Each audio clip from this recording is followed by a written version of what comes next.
to A Life I Choose, the place to be to design your life so you can thrive. Today I'm with one of my mentors, Bertram Muller. Bertram is a psychotherapist from Germany. He's also a Gestalt psychotherapy teacher in Malta and in other European cities. And Bertram, you're also an art director for dance and other arts in Germany. Bertram was the first person to introduce me to the concept of rituals. And rituals have had a massive impact on my life. We had done a workshop about 6-7 years ago. Yes, a long time. Yes, and it's really stayed with me. Yeah.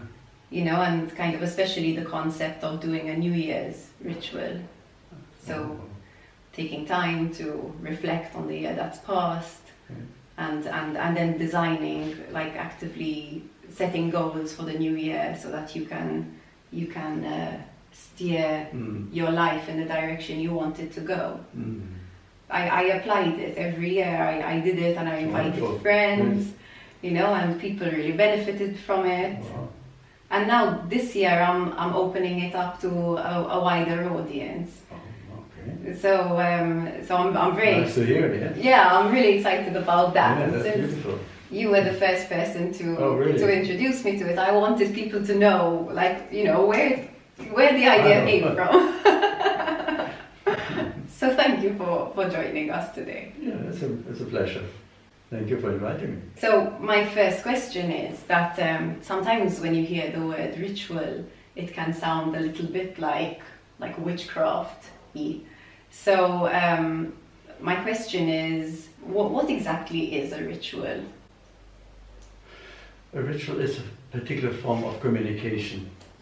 It has different elements of repetition in order to connect individual issues with a collective community. It helps to stabilize society. It helps to transform individuals, but also whole communities. It helps to overcome traumas in order to work it through. It helps to celebrate, and all through our culture, all history, people use rituals for special events, to celebrate their gods, to appease God, to appease nature, to control it even in a fantasy. And this is a very, very important element in our society, in our lives, which gives us structure through the year, gives us security in our relationships, and, as I said, helps us to transform from one identity, like a child, like a boy, like a girl, to a grown-up person, from a single to a married person, etc. And so this is very fundamental in our culture. So this is one of the core elements that I took from it, this transformation. Yes. So it's now the problem is that many rituals which we used to have in our culture, when we opened a new house or when we married, or they got meaningless, more or less. Don't people have lost their traditional meaning? Yes. Because our collective understanding, which was delivered by religion, by ideologies of all kinds of forms, disappeared. They lose their power, and so they lose the background of understanding what the meaning of the different rituals is. So they got very poor. Like when you look at a wedding, I could really cry. It's so poor.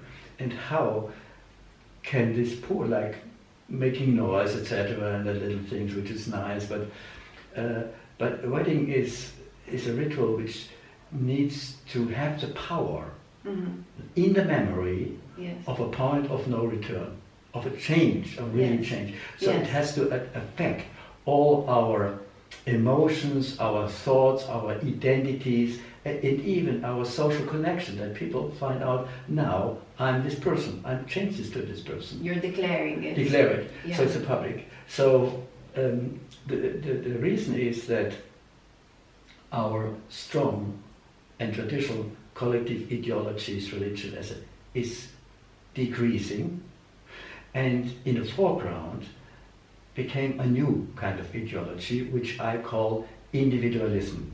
Yes. We are in the Yes. postmodern life where the individuum is in the foreground, and now their ideas, the will, the concept of how I want to be and how I want to live Yes. is at the foreground. We are all individual artists. Yes, in fact, I mean, there's a huge movement towards entrepreneurialism now. Exactly, yes, yes. You know, entrepreneurship. People don't want to be working for somebody else anymore, like being dictated, kind of, you work from this hour to this hour. People want to be creating their own way of being. That's wonderful. Yes. And they don't follow a pre-concept. They want to create their own lifestyle, their own rituals, etc. Yes. That means that the community don't determines now the ritual how to be, and then you do it passively and follow the rituals. But the individual creates his own individual, and the community accepts it and supports this and accept it. And very known and famous psychologist Erick Erickson in America described identity as the acceptance of an individual, of the difference in a community. So we are accepted as different with our forms, with our rituals. So the question is, people need to learn how to give their ideas, their wishes, a form, a ritual form, especially in communication. Okay, so I want to go back to this, what you said about Erick Erickson, what he said, because I got a little bit lost there. Yeah, I'm sorry, yes. That's okay. So it's about learning to be individual whilst belonging to the collective. Is that what you meant? Well, a ritual connects tradition and presence, individuals and collective. Usually you don't make a ritual alone. Sigmund Freud widened the notion of rituals to a neurotic habit of inhibited rabbit. He said this is a kind of religion. Okay. So even getting married, Sigmund Freud would have seen it as a sort of neurotic sort of behavior. And another author, Schmidbauer, made the point that rituals is the transformation of an amorous, falling in love kind of state to a love state. So couples need rituals in order to stay in love. To stay in love, to stay in love and find a togetherness, a community together, and structure their mutual life. And he even says that if these rituals get lost in a marriage, the marriage is over. Yes, in fact, I mean, there are times that, for example, it's so easy nowadays to get so lost in being busy and having things to do, that then sort of prioritizing family time and time with your partner, you can kind of push it aside. Exactly. But the moment you start doing that, your relationship starts to crumble. It really suffers. You know, I've seen it in my own marriage. You know, that I need to have, for example, something we started doing is every 2 weeks we go on a date night. Exactly. You know, and one of us will surprise the other, and then we take it in turns to do this. Absolutely. Yeah. It's like our ritual. Yes, and the rituals in a partnership and a marriage is the clue, and very intensive. What you do when somebody is coming home, what you do in a wedding day, Christmas day, and birthday, but also the all daily rituals are connecting people and stay connected. And when this is not anymore there or gets lost through some kind of drama, whatever, then the relationship is in danger. Mm-hmm. So you see the importance of daily little rituals of daily life, but also of huge community rituals which you create. And now we've developed a methodology how to do this and how to teach people. Okay, so how do you do this? So we follow a particular principle, a modern ritual for individuals, where the individuality is in the foreground. Okay. The individual will has to be in the foreground. What Yes. do you want, what not? So not the master of rituals is the director, but the people who wants the rituals, who Because you're meeting demands. the need. The meeting the needs. Yes. Second, it must be transparency, because without transparency, the will is not a part. So it needs to be authentic. Authentic Okay. must be done. So it has a lot of creative elements. You could use traditional elements like changing a ring or whatever case, but you put a new meaning to this. But especially also you find your individual meaning, like with a stone or with any kind of symbol. Yeah. You put to any actions or object a symbol, and you keep Yes. this. You know Yes. this. Yes. Yeah. Yes. In fact, it was thanks to you that when Pete and I moved in together, before we got married, Yes. we created a ritual to symbolize what the movement meant. Yes. That it was a way of taking our commitment to the next level. And so Yes.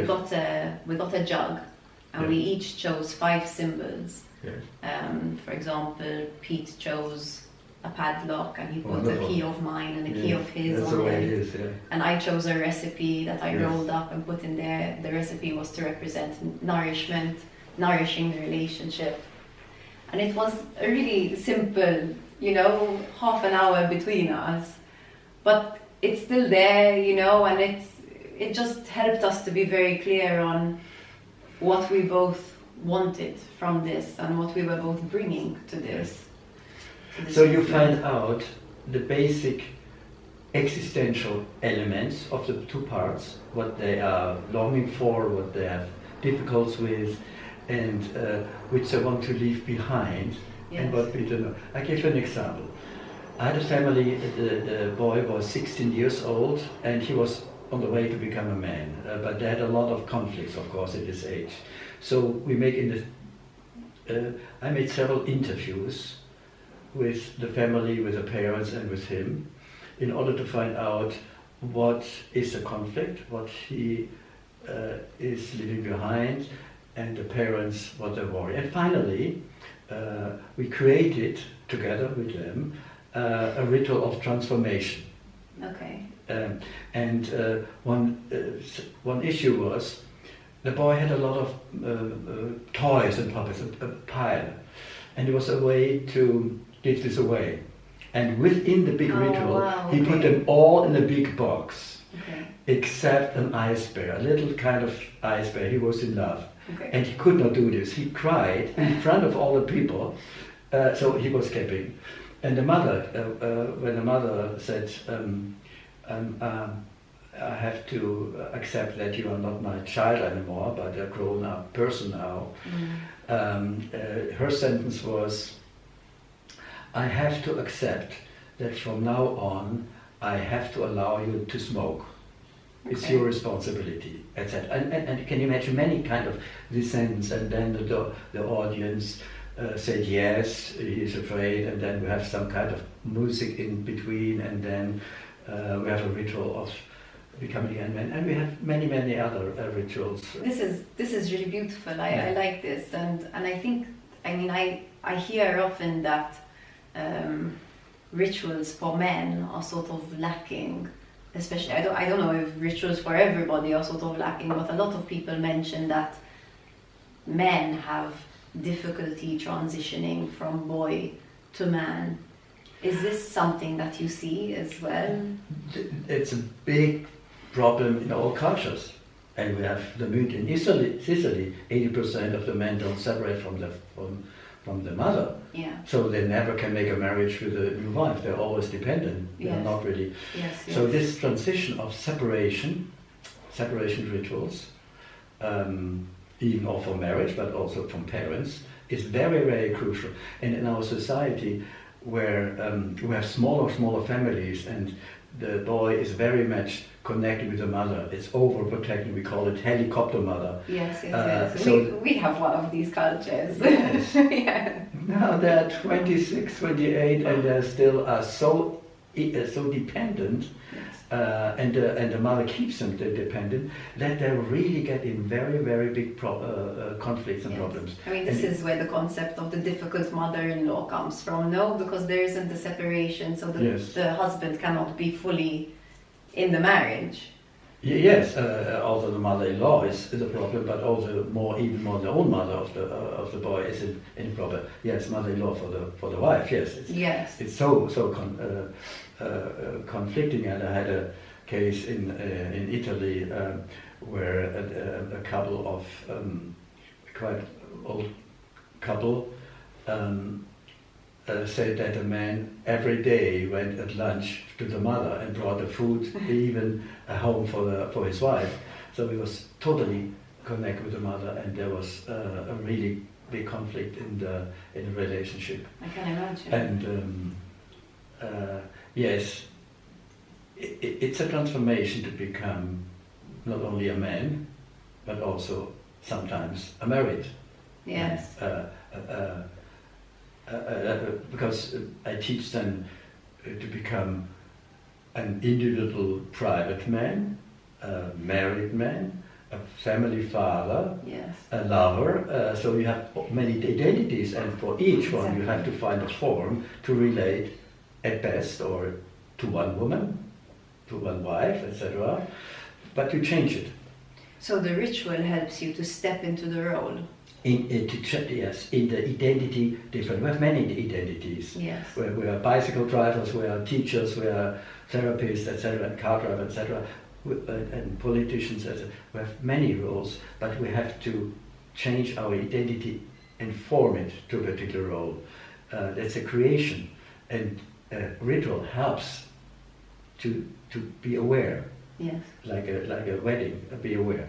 So are there certain fundamental elements that you need to have in a ritual to, like you mentioned, for example, that there are other people involved? Yes. What other elements do you need to make a ritual be effective? First of all, personal elements, which can be put in a meaning, that it gets not only an individual meaning for the moment or a stone, but it's almost transcendent beyond the formal meaning, because you have the art is let you connect a single moment or a single object into a total meaningful object. Okay. Which means it's in a bigger scale, because then it gets not only an importance for one moment, but for a timeless almost. So symbolic meaning. A bit like symbolic meaning. Yes. Remains. Somebody asked me to make a funeral for a son who killed himself. And I interviewed, the son was 25 years old. He lived on a boat. He was some kind of a musician, etc. And the wife was very, very sad, very difficult. It was very difficult. And I found out what to do. And I give you one example. I went with her to the spring of the river of Rhine in Switzerland. Okay. And we brought a big stone as a gravestone. Okay. As a symbol of word. And that's one element. And his color, and his life color, I found out, was blue. So I asked an artist, we asked an artist to build a blue coffin, which was not allowed actually. We usually have to be more black or blue. Yeah. And we asked artists, which were friends, to make drawings and arts. So it was all the element of also the music and what was said and how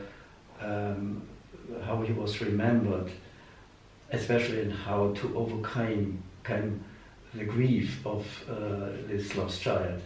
Was very important to take this in the ritual and even continue. So it was a very individual designed funeral, which usually is the opposite. Usually it's a collective kind of all the same kind of idea. And there's not so much individual choice, like I want to use this color because I want it to represent this aspect of his personality, or I want this. I don't know about funerals. You can choose like specific readings. Yes, but you have to find readings. You can take a text out of the Bible if it's as meaningful, but also from analytic literature, which fits for you in this moment. Yes. And with the coffin, I learned this in Ghana, in Africa. And when I was there, I found, I think, the only coffin maker of art. So when you were a fisherman, he built beautiful fish. And cool. If you were a farmer, you had pumpkins, and he created it. And he even bought me one, or tried to buy me one, and it did not, with the airplane, did not work. But, okay. What did you want? I loved the courage. And you asked me about rituals I experienced before myself. Yes, I wanted to know how you became so interested in rituals. How they were so impactful for you. Well, in a way, for my character,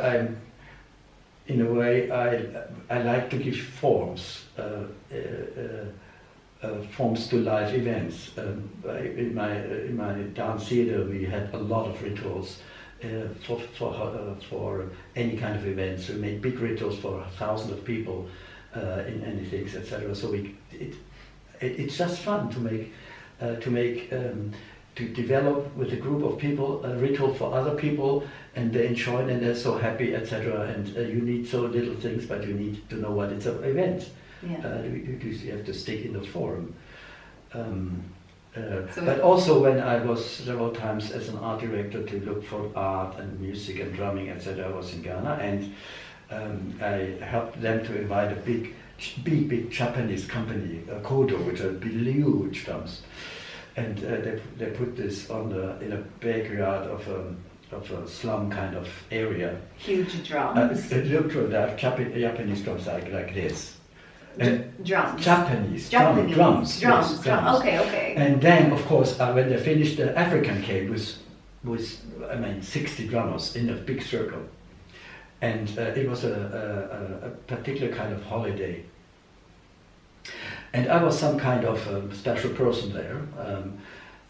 And very late in the night, someone just pulled me and put me in the middle. I don't know what to do. But I started to circle like a dervish dancer. I never did it.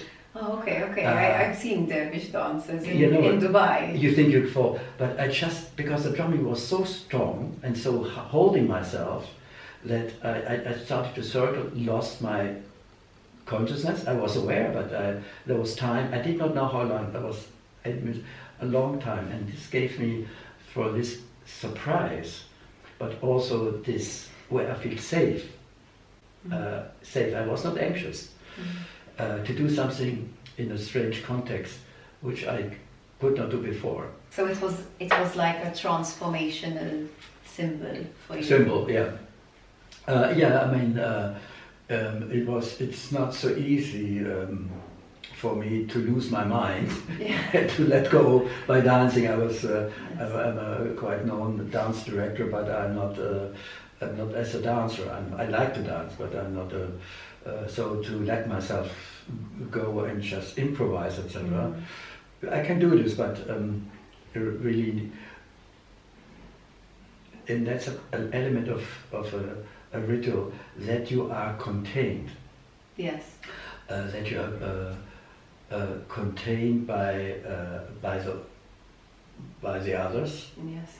That you can really, because you see, psychologically, if you're afraid or if you're in a focus of thinking and problem making, you cannot change, because only when you are in a comfortable situation, your brain can connect your physical, Definitely. your emotional, and your cognitive Definitely. aspects. Yes. It doesn't work. So in fact, I like the word you used. You said problem making. yes. Because you'd be stuck in rumination, worry is not allowing you to find solution, because you're too focused Yes. on what can't you do, how you're being limited. Whereas when you allow yourself to relax and take a step back, and to see, Yes. to shift your focus, Yes. focus to possibility, that's when you can start to see solutions. Yes, that is why in therapy I don't work on problems, I Yeah. work on solutions. Yes. That means they invite people to find a creative kind of new found, because the old one, what they found, even it was crazy or whatever, they are creations. Yes. And they function for a purpose, they're even some kind of... Yes, like anxiety or depression or even bodily pain, chronic pain. It all meets a need. Absolutely. So, but to find a second one and another possibilities, you have to respect this and open it up in a comfortable way, and even Yes. all learning situation. So the containing is an important element Yes. of the ritual. You cannot learn anything if you're in change and your personality. If you have to protect yourself, if you're Yes. very attention, You need to you have feel to be safe. exactly and playful, etc. Yes, and trust. Then the brain can work and get all the activities. Yes. So in a ritual, you have to find a form which everybody feels well, is a part of it, has influence, is not manipulated, but accepted and flow. And if this energy gets in a figure, we call it, in a formation process, then something new can happen. Because a ritual Yes. is something where you move from something which is known Yes. into the unknown. Yes. Into the unknown. And what's beautiful is that Yeah. from that experience you can take what you accomplish there and take Yes. it into other scenarios. Yes. So for example, in last April I went, do you know Tony Robbins? Yeah.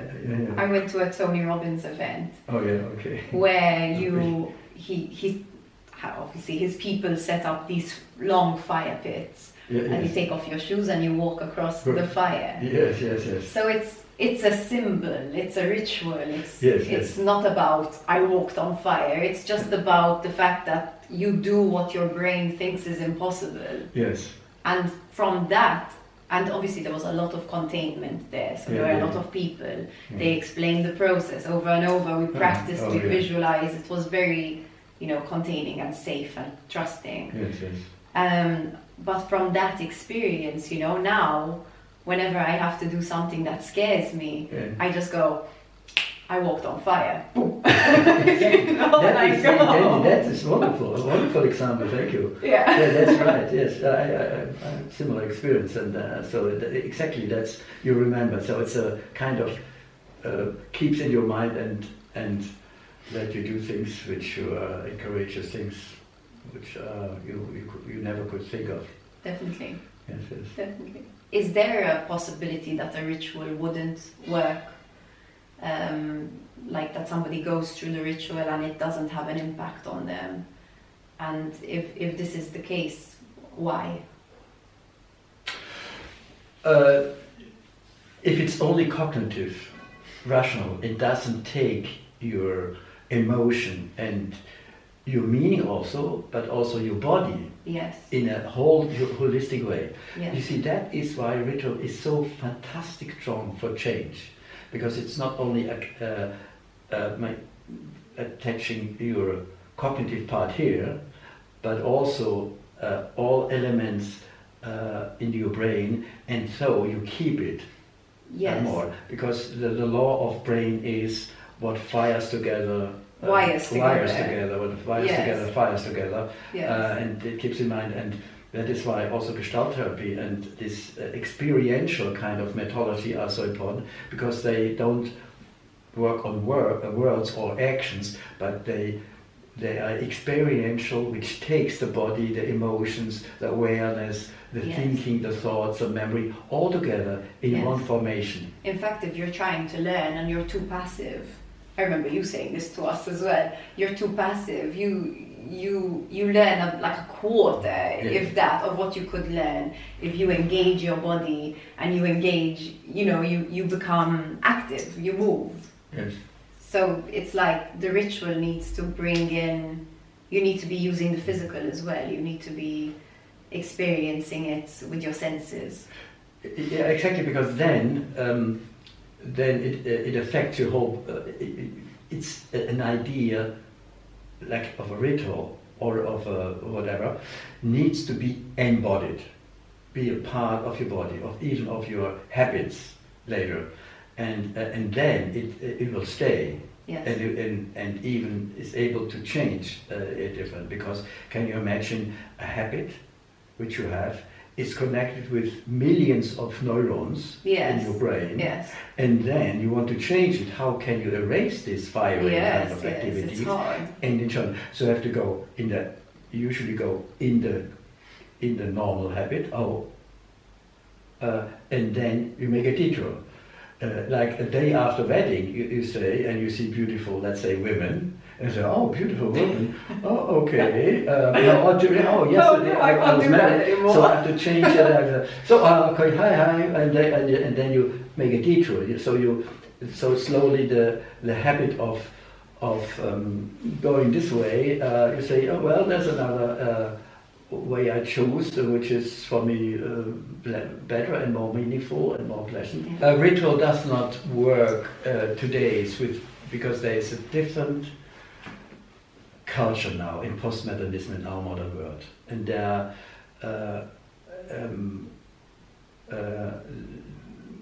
it doesn't work when it's too much dominated from the outside. You see, what the problem we have in our society now with all these refugees, we have a clash of different kind of cultures. Yes. And there's a lack of acceptance of mutual acceptance because of identity, and each one needs to have an identity, is always connected with a particular kind of culture. Yes. The culture tells me that I'm a valuable person in this context, and if you move in a different culture, this support that you are a valuable part of this culture is not there.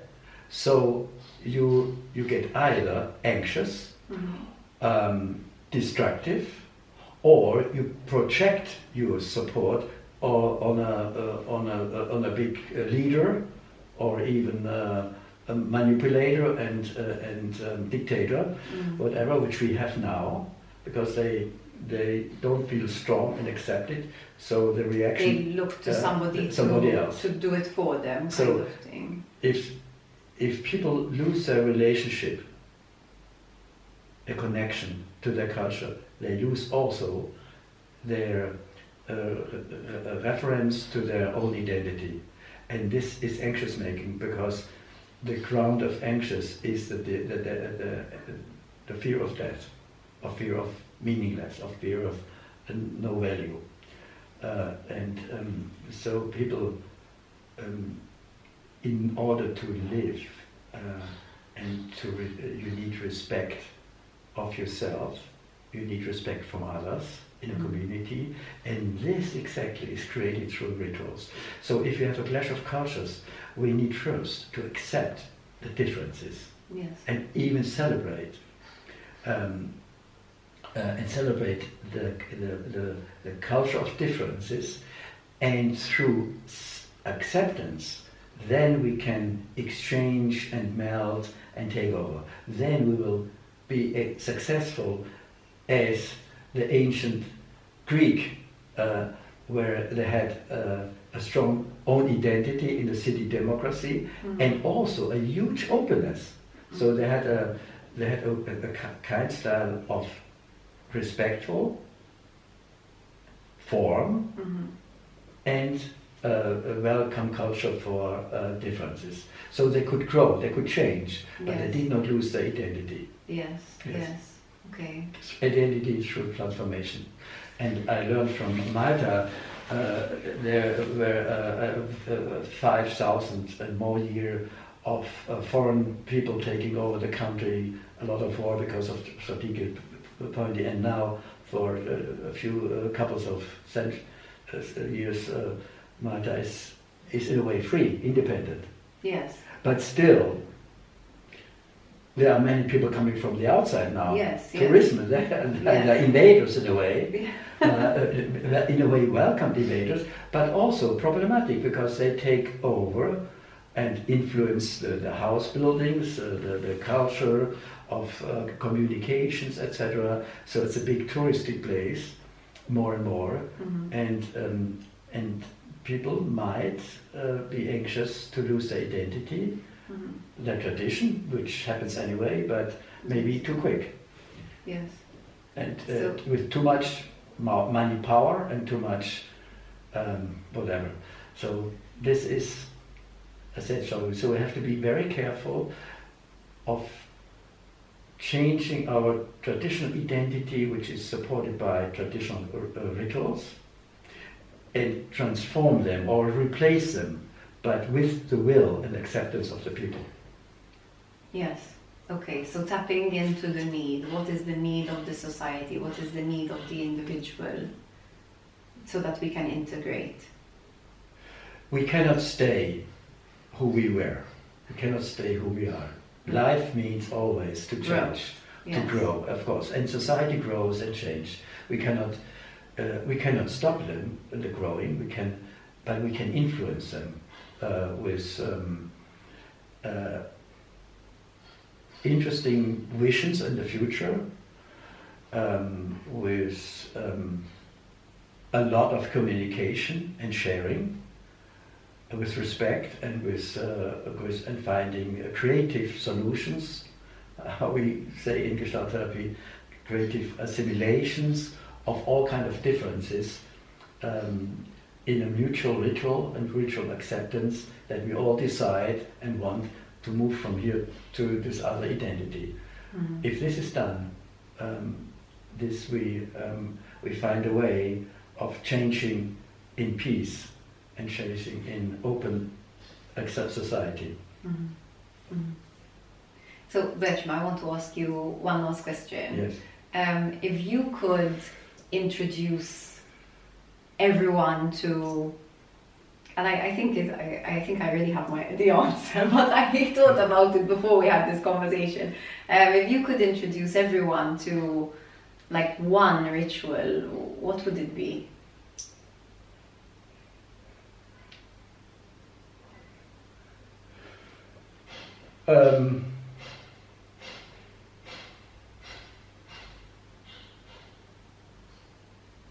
Well, I think the most important ritual is a ritual of love, of connectedness, of friendship. It cannot be the same, but I would invite each one to find out a person, several persons, a group, or even, let's say, an animal. Which is a little bit crazy because they cannot act, but just kind of connectedness.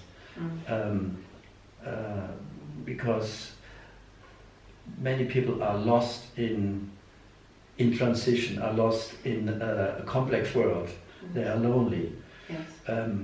And to get the feeling and the reality of being connected with other people, with meaningful kind of communities, I think. This is vital to our existence. Yes. Yes. Of course, through life you have different steps of rituals to grow up, to connect it, to separate. We also need definite all learn better how to separate. We have some connections, some rituals to connect, but not To separate. half of life is to separate. We separate at the beginning of life. when we're born. We separate when we grow up. We separate from our identity as a student or whatever, and separate from a job or sometimes from a partner, and then finally to say goodbye, which is a very, not so easy, but I think one of the most artwork we have to do in life when we die, how to die. In decence and in great gratitude if you have the time,